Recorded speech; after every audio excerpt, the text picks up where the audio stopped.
Hello guys, every good name is taken here and welcome to another video. And today we have the review for the bad chat that you wanted. I finally was able to get my hands on a good replay to show in the background. So let's start with that.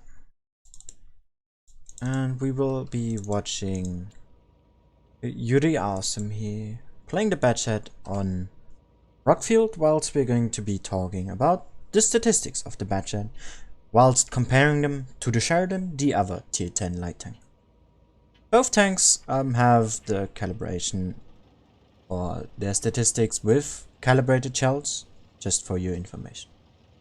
So the bad chat has a DPM of around about 2800, which is, considering it's an autoloader, quite high, and obviously way higher than that of the Sheridan. It is a 105mm gun, so it has 310 alpha damage, with its standard rounds being APCR, so it flies at 1500 meters per second, which is pretty good. It has an autoloader, of course, with an intra-crip reload of 3 seconds, meaning that within 6 seconds of the first shot, you can do roughly 930 damage.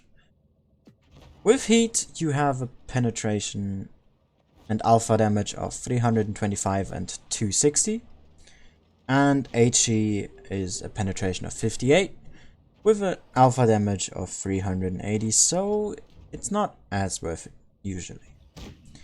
You have a really good aim time of 1.54 seconds stock compared to the 2.45 of the Sheridan. Your dispersion is 0.32, which is okay for a light tank. It's not the greatest, there's definitely tanks that are more accurate, but it is way more than the Sheridan of 0.38. You have a solid amount of gun depression, it's 6 degrees, but what holds this tank back is its gun elevation of 11 degrees, so you should try to avoid having your enemies be above you, because it might not end well. You have a really good mobility on this tank, of course, as it's a light tank.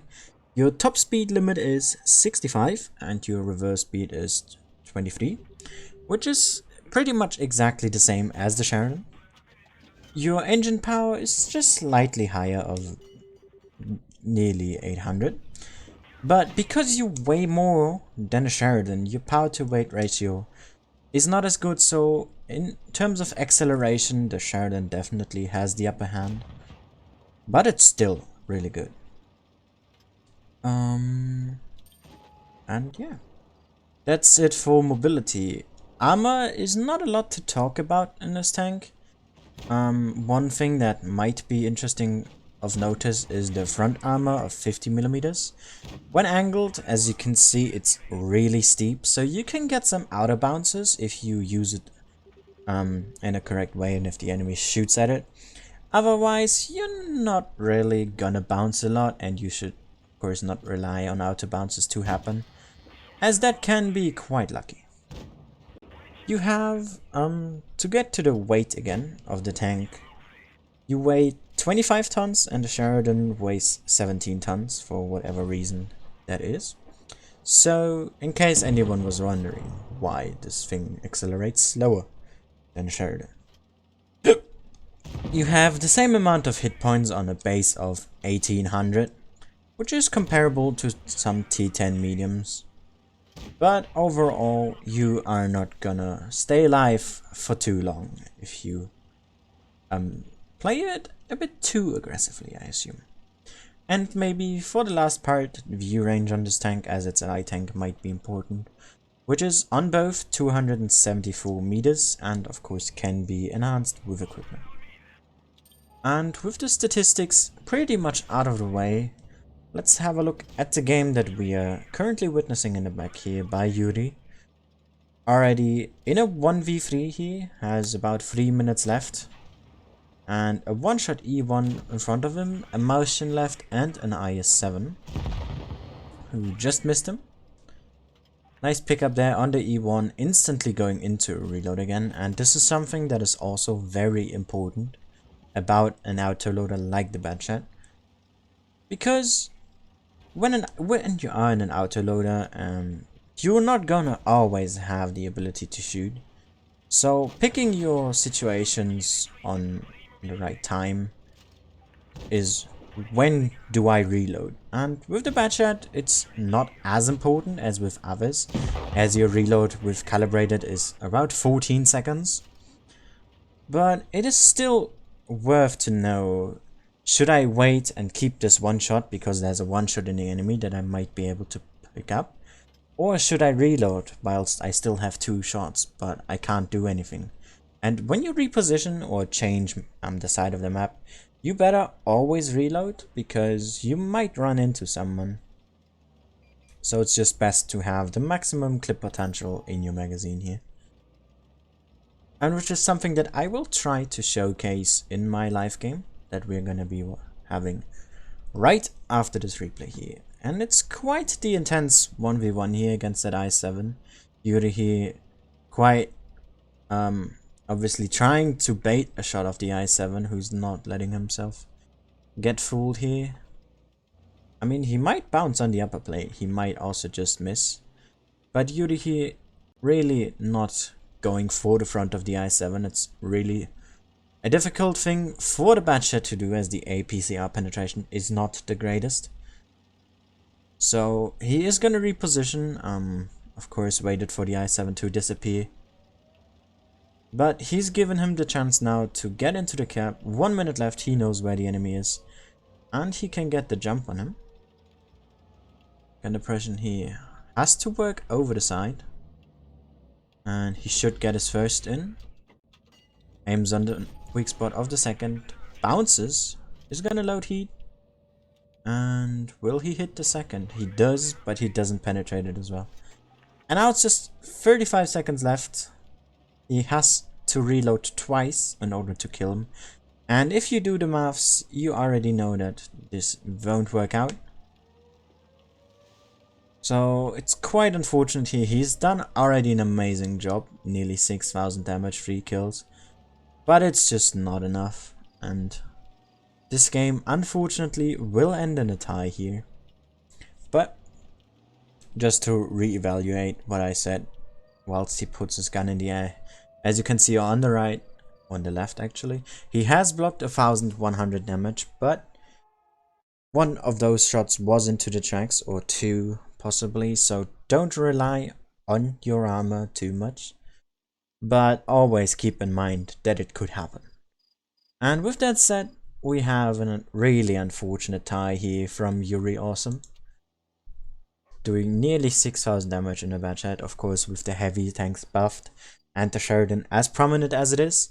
The Batchat can look underwhelming and is gonna struggle in a lot of situations, but just statistically and from the tank stats itself, it is better than the Sheridan. So you always have to keep that in mind. Don't feel like you are the underdog. Just take the things that this tank does well and use them to your advantage as good as you can. And let's just have a look at the loadout that I used first and then jump right into a battle. So I use this with a speed boost just to get into quick positions earlier. You could also of course go for maybe an extra fire extinguisher, as this thing burns quite regularly, or maybe even a first aid, but that is just a personal choosing. I'm going for double food and fuel, as that is just increasing my tank statistics to the maximum. I go 30 APCR, 12 heat and 6 HE. You could argue taking less HE, but I just feel like with 6 and a lot of grills, it could work out, and you also see Leos on occasion. I'm not taking that much heat because you should usually go for sides on this tank anyway and not face head on. So APCR it is. I'm of course taking a gun rammer and an enhanced gunning drive and stabs for that bit of aim time. I'm going for the defense system and improved assembly because this thing has no armor, so ramming is not a good option. So you want to just keep your crew and everything else just a bit safer whilst giving yourself a little bit of extra HP. And then I go for the improved optics and a little bit of everything on the engine accelerator. Some might use the improved controls and just increase their hull traverse, but as it's already this good, I don't really see the point of doing so. And yeah, I think that's it. Let's just jump right into a battle. Now, one thing I would quickly like to mention, now I'm gonna bring this back, the reviews, as a series. So please let me know which tank I should be reviewing next, and I'll try to work on it as soon as I can. Now, the thing how it's going to be working is to comment with the tank name that you want to see. Don't just also type it, but like the comment instead. And the comment that has the most likes is gonna be the tank that I will most likely review next, at least to the possibilities that are out there. Now, let's get back to the game. We are in Canyon here. They got an E1, so he's definitely in the middle before me. I don't want to be too aggressive. But I also have to have an eye on who is here exactly. We've spotted out 3 tanks so far. There's still 4 that are hiding. It seems that there's no one in the back. We found the second T-54. He is stuck. And 1 TD over there. And as we saw the E1 pushing in, let's just help him out a little. Putting 1 shot into the 54. He just shot, so I can safely put 2 in. And let's just... I tried switching to heat, but I think my mouse button was quicker there. Finishing off that 54. They took a bit too much damage there. Really to take out 1 tank, but I'd say it's worth it. Now that E5 here is very dangerous, I don't want to peek up too high because it's very good at snapshotting. But so is the batch chat, of course. E1 is missed, and now I will just reload because I'm not gonna peek up again anytime soon to do damage. Our E1 there pushing forward, putting a distraction so I can have a look at where all the other tanks are. Went too far, and this is what you should look out not to do, is peeking too high or too far with your bat chat. Just gonna reload again here. Now this is not looking too bad just yet, looking at the score, but we are quite far back in map control, so let me just get out of here. And as you can see, E4 hit my track, very fortunate there. Could have also just HE'd me in the back and I would have probably died. So RNG was on our side there. I did not manage to hit that cupola as often as I wanted to. E1 is pushing in, so let's try to get away. And at least try to win this battle here. Have to be a bit more careful. I'd like to pick up that Jaegeru, but that doesn't seem to be a thing of my possibility right now, as it is just 3 tanks left on my team. Spotting out for now. I don't want to get spotted just yet, but it seems that I was. Unfortunately, not a good result with the live game, but that's what you just have to end up with sometimes. Waffle here has been taken out, and the Yag is gonna die as well. Not a lot of support there from the tank destroyers.